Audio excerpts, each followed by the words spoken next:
The night Damon ordered her dessert first, he understood something that most people take their whole lives to learn.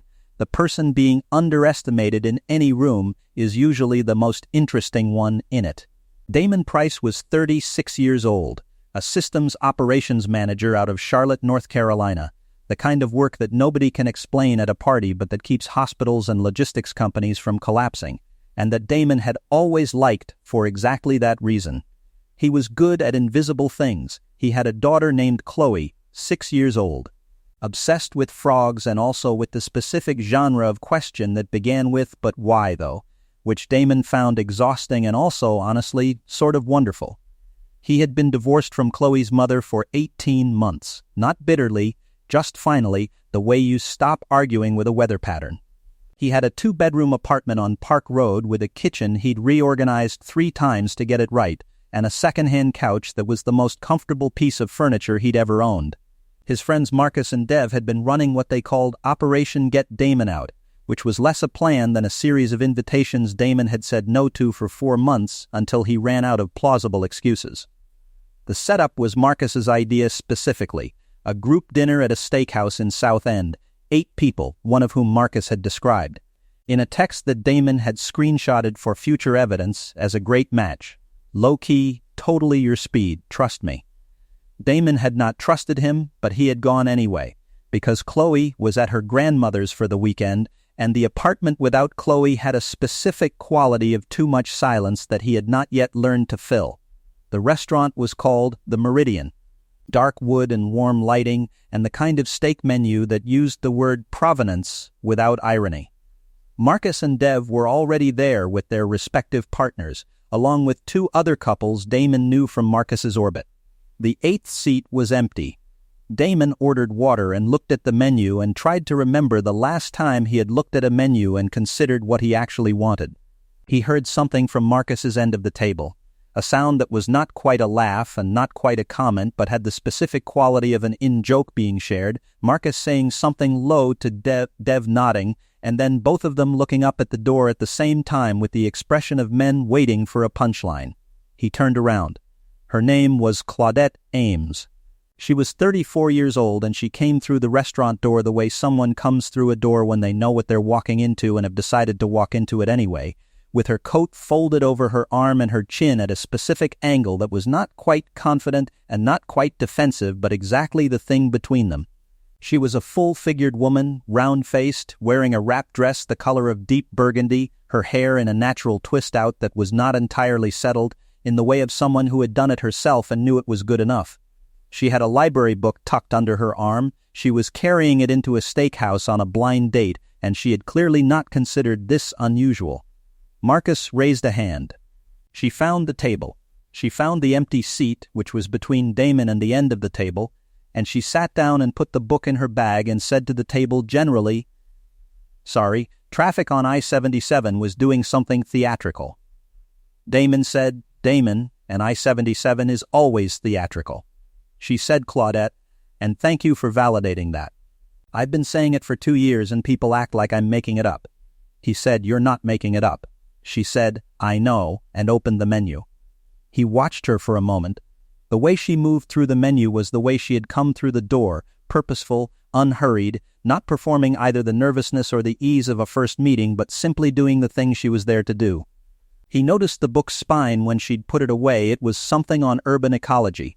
He noticed she had a small ink stain on the side of her right hand. He noticed that when Marcus said something to the table that landed as a joke, she smiled at the content of it and not at the room's reaction to it, which was a different kind of thing. Marcus, Damon would later understand, had chosen Claudette as a joke. Not a cruel one, in Marcus's own assessment. Marcus had told himself it was just a low-stakes setup. A night out, nothing serious, Damon needed to get out of the house, and Claudette was Dev's wife's coworker who was single and quiet, and Damon had overheard Marcus say once to Dev in a voice that was not as quiet as Marcus thought. Not exactly what you'd pick for yourself, you know. The implication had been that Claudette was the safe, unserious option. The practice round. Damon had heard that. He had said nothing at the time. He had filed it. The dinner moved through its stages. The bread came. The orders went in. Marcus was doing his routine, the one where he made the table feel like a television show he was hosting, and it was working the way it usually worked. Except that somewhere in the first hour Damon had mostly stopped tracking Marcus's table and was talking to Claudette, not because he was making an effort, but because she was the most interesting person at the table and it was increasingly hard to pay attention to anything else. She was a landscape architect, not the ornamental kind, the infrastructure kind. She worked on stormwater systems embedded in green corridors, which was, she explained without apology, exactly what it sounded like, making cities handle their own water by growing things instead of pouring concrete. She was currently working on a project in Charlotte's east side that was replacing a quarter-mile of parking lot with a bioswale corridor and native plantings. And she described the process with the specific joy of someone who had gotten to do the work they believed in, not the work they'd settled for. Damon said, "That's what the book was. The urban ecology one." She said, "Reference material." "I'm nerdy about this, fair warning." Damon said, "I run hospital logistics systems. I find reference material at dinner extremely normal." She looked at him with a slight recalibration. "You weren't supposed to notice the book. It's a good book," he said. "I read the first half 2 years ago and never finished it." She said, "Chapter 7 is where it gets genuinely interesting, just so you know." He said, "I'll remember that." She told him about the work then, not the client list or the credentials, but the actual texture of it. The specific politics of convincing a city public works department that a root system could do structural drainage work that a concrete channel had been failing to do for 20 years. The way you had to translate ecology into infrastructure language before anyone in a budget meeting would look at your drawings with genuine attention. She said, "The hardest part is the word native. People hear native plants and they think wildflower garden. They think aesthetic. They don't think load-bearing hydrology." She shook her head at the table. "I've started saying engineered vegetation. It's the same thing, but people treat it like a different category." Damon said, "That's exactly the problem with backup redundancy in hospital. You call it backup, people think it's optional. You call it fail-safe infrastructure, suddenly it's in the capital budget." She looked at him. "You just used systems logic to validate landscape architecture. I used systems logic to agree with you," he said. "There's a difference." She said, "What's the difference?" "Agreeing means I already thought it was true," he said. "Validating means I'm doing you a favor." She considered this. She said, "That's a precise distinction." He said, "I'm a precise person." She said, "I'm starting to see that." She picked up the book from her bag, showed him the cover, put it back. "I read it when I'm nervous," she said, with the expression of someone who had said a thing they hadn't fully intended. Which is, "That's probably more information than you needed this early." He said, "I don't think so." She said, "We barely know each other." He said, "You just explained engineered vegetation to me. I think we're past the careful part." She looked at him for a long moment, and then something in her expression settled. Not softened exactly, but arrived. She put the book away and picked up her water glass and said, "The halibut," which was the menu item she had been considering. "Don't order it. The skate on the specials board is better." He said, "How do you know? I've been here before." "The specials are the kitchen's real opinion. The main menu is what they agreed to print." Damon closed his menu.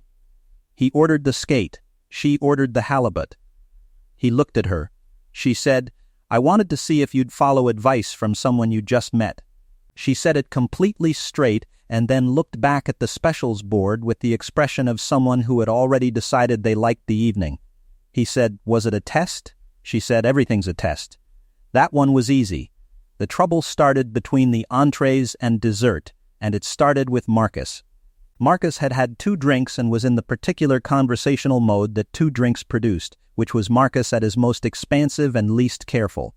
He was telling a story about a work trip, and the story had migrated, in the way of stories fueled by bourbon, toward a comment about Claudette, not sharp, not overtly mean. But the kind of comment that carries a subtext of everyone can hear it and we're all in on it, something about how Claudette was Dev's wife's fun work friend said in a tone that put the word fun in audible quotation marks. The table made the collective sound of people who weren't sure whether to laugh. Damon set his fork down. He did not raise his voice. He did not make a production. He looked at Marcus across the table with the focused clarity of a man who has run operations for a decade and understands that the cleanest intervention is the direct one, and he said, "That's not a funny thing, Marcus. Say something actually funny or let it go." Marcus blinked. "Man, I know what you were doing," Damon said. "It's done now." The table held its breath for a moment. Dev's wife looked at her water glass. Dev looked at Marcus. Marcus looked at Damon with the expression of a man reassessing a situation he thought he understood. Then Marcus picked up his glass and said to the table, "Okay, who wants to hear about what Dev did at the airport in Denver?" And the table followed the redirect with the relief of a group that wanted to. Claudette had been looking at the table during that. She turned back to her food and said, quietly, to Damon, "You didn't have to do that." Damon said, "It needed doing." She said, "He's your friend." He said, "Still needed doing." She looked at him sideways. There was something in the look that was not gratitude exactly. It was closer to the expression you get when a thing you expected to be one way turns out to be another, and you're revising your understanding in real time. She said, "Are you always this direct?" He said, "When something's in front of me, yeah," she said, "it's either going to be very easy or very exhausting to have a conversation with you." He said, "Which is it so far?" She looked at him for a moment. "Neither," she said. "That's the surprising part." After dessert, which Damon had asked the waiter to bring to Claudette first, because she had looked at the menu when it came in a way that said she wanted the chocolate tart and wasn't going to order it, and Damon had ordered it for both of them as a two-dessert situation, and watched her look at him with an expression she didn't immediately name, the group moved toward the end of the evening in the usual way. Coats, card machines. The slow dissolution of a dinner party that no longer has a meal to hold it together. On the sidewalk outside the Meridian, Damon found himself beside Claudette while the rest of the group was doing the extended goodbye that always took 4 minutes longer than necessary. She had the library book back under her arm. He said Chapter 7. Urban Ecology.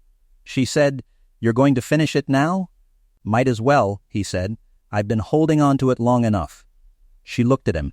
The street was doing its Charlotte Saturday evening business, and the restaurant's light spilled out onto the sidewalk in a warm stripe, and Claudette had her coat on now, and the burgundy dress was mostly hidden, and she looked like a person at the end of a night that had gone differently than she expected. She said, "Marcus thought this was a low-stakes setup. Didn't he?" Damon said, "Yes, and you knew." "I suspected," he said. "I came anyway." She said, "Why?" He said, "Because I-77 was going to be theatrical regardless, and I needed dinner." She looked at him for a moment and then made a sound that was unmistakably a laugh, brief and genuine. She said, "That's the most honest thing anyone has said on a date in a long time." He said, "Do you want to get coffee sometime? Not as a group situation." She said, "When?" He said, "Wednesday works for me." She took out her phone. She entered his number when he gave it. She said, "I'll text you a place. There's a coffee shop near the Bioswale project site that has good pour-overs and is willing to let people sit for 2 hours without buying a second thing." Damon said, "That's the best quality in a coffee shop." She said, "I thought so." Her rideshare came. She looked at him once more, direct, unhurried, and said, "Wednesday," and got in. Damon went home to the quiet apartment on Park Road and did not find the silence as large as usual, which was new information.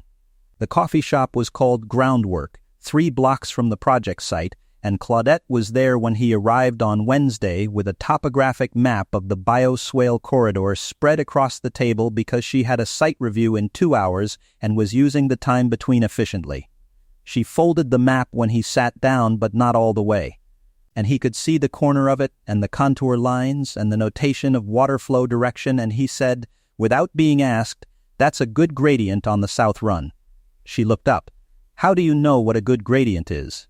He said, "I coordinated the infrastructure for a hospital expansion in 2021 that had a stormwater problem. I know enough to recognize a well-designed solution." She pulled the map back open. She pointed to something. He leaned in to look. The contour lines showed a gentle south-facing slope, and she had notated the flow path in blue ink in a hand that was clearly very practiced, and at the base of the corridor she had sketched in the cross-section of the bioswale itself, the berm, the planting zone, the under-drain below. He looked at it for a long moment. He said, "You designed the slope to slow the velocity before it hits the bioswale." She said, "Otherwise you're just moving a flooding problem 20 yards and calling it solved." He said, "That's exactly what hospital it does with network bottlenecks." She looked at him. "You keep making infrastructure analogies." He said, "Infrastructure is infrastructure. The principles don't change by industry." She said, "I've been trying to say that to city planners for 8 years." She pulled the map back and made a note in the margin. She wrote, "Infrastructure is infrastructure." She circled it. She said, "Without looking up, I'm using that Thursday." He said, "It's yours." They spent the first 20 minutes not talking about anything personal at all, which was the most personal conversation Damon had had in recent memory, because it was entirely genuine, two people who cared about how systems functioned and had found someone else who also cared, which was rarer than it should have been. By the time they got to their second coffee, they were deep into the specific politics of public works departments, and Claudette was explaining that she had started presenting bioswale data in the same format as concrete drainage data, same table structure, same units of measure, side-by-side performance comparison, because the only way to get infrastructure treated as infrastructure was to make it look like the thing people already trusted. Damon said, "That's exactly how you get a new IT system approved. You don't present it as new, you present it as the existing system upgraded." She looked at him and said, "Are you sure you're not a landscape architect?" He said, "I'm sure. I don't have your patience for root systems." She said, "Give it time." She asked about Chloe. He told her about the frogs, about the "but why though" questions, about the way Chloe had told him last month with great seriousness that frogs were important to the ecosystem, and if he ever saw one he should be respectful of its role. Claudette said, "She's right. That's basic ecology." Damon said he had told her so. Claudette said, "Good, don't let anyone teach her otherwise." Then she took out her phone and pulled up a photo of the bioswale site and showed him where the native sedge was coming in, and said, "Tell her the sedge attracts tree frogs. If she's cataloging, she might want to check near the water edge." Damon looked at the photo and then at Claudette and said, "You just made her month." Claudette said, "Just tell her where to look." He said, "Did you always know you wanted to do this? The landscape work?" She wrapped both hands around her mug. She thought about it for a real moment rather than a performed one. She said, "I wanted to be a park ranger until I was about 17. Then I found out landscape architecture was a thing. It felt like park ranger but with more say over what the park looked like." She paused. "I've been lucky. I do work I believe in. Not everyone gets that." He said, "What do you believe in, specifically?" She looked at him.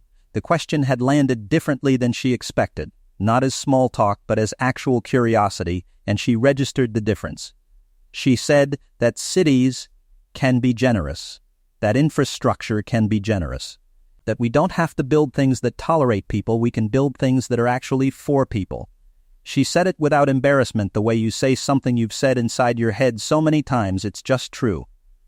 "Most people zone out when I get into this." Damon said, "I'm not zoned out." She said, "I know. That's why I'm still talking." She had been engaged once. She told him about it on the second coffee, without being asked, because the conversation had found its way there and she was the kind of person who didn't navigate around things. His name had been Patrick, and he had been very supportive in the way of someone who was supportive as a performance, who had learned that the appearance of being supportive was useful to have on the record. When Claudette had gotten a project in Raleigh that would have required 4 months away, Patrick had said all the right things about supporting her career and then spent those 4 months demonstrating through increasingly specific behavior that he had been lying. She said this without anger, the way you describe a structural failure, precisely, without sentiment, because the feelings about it were hers to carry and she didn't need to put them on the table. Damon said, "What happened after Raleigh?" She said, "I came home and ended it." He acted surprised. I was surprised, he was surprised. She shrugged. The Raleigh project is the best work I've done. The corridor is planted and holding. Water flows the way I said it would." She picked up her mug. "I got the better of the trade." He said, "That's a good way to think about it." She said, "It's the only way I know how." He told her about the divorce. About the 2 years he and Chloe's mother had spent being wrong about something they'd both wanted to be right about, and the specific grief of ending something not because you hated it, but because you could see clearly, finally, that it was ending regardless, and you had a choice about how. He said he didn't have a villain in that story, which he had come to believe was a kind of luck. She said, "Most people need a villain to make sense of it." He said, "I needed Chloe to make sense of it." She was the part that made the rest of it legible. Claudette was quiet for a moment. She said, "You're a good father." He said, "I'm a trying hard father. There's a difference." She said, "To a kid there isn't." He looked at her. The coffee shop was at its midday tempo and the map was still spread at one corner and the pour-over in front of him had gone slightly cool and he hadn't noticed. He said, "Do you want to come to Chloe's school thing this Saturday? It's a nature walk, organized by a well-meaning teacher who knows very little about nature. Chloe is going to have opinions." She said, "About the nature or the teacher?" He said, "Both." Claudette said, "That sounds like exactly where I should be." The nature walk was a success by Chloe's standards, which was the only standard that mattered. Chloe had found 2 frogs, correctly identified a type of native sedge that the teacher had called grass, and delivered a 2-minute unsolicited presentation on bioswales to 4 other 6-year-olds who were absolutely not listening. Claudette had knelt down beside her, genuinely, not performatively, and said, "You're right about the sedge. The scientific name is Carex." "Good eye." Chloe had looked at her with the gravity of a scientist receiving peer review and said, "I know." "Do you know about bioswales?" Claudette said, "That's my job." Chloe said, "You should come to our class." Claudette said, "I'd like that." Damon had been watching from 3 feet behind.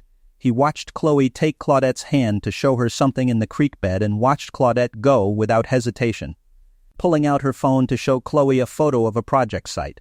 He watched his daughter explain things to this woman with the assumption that the woman would understand, and watched the woman understand.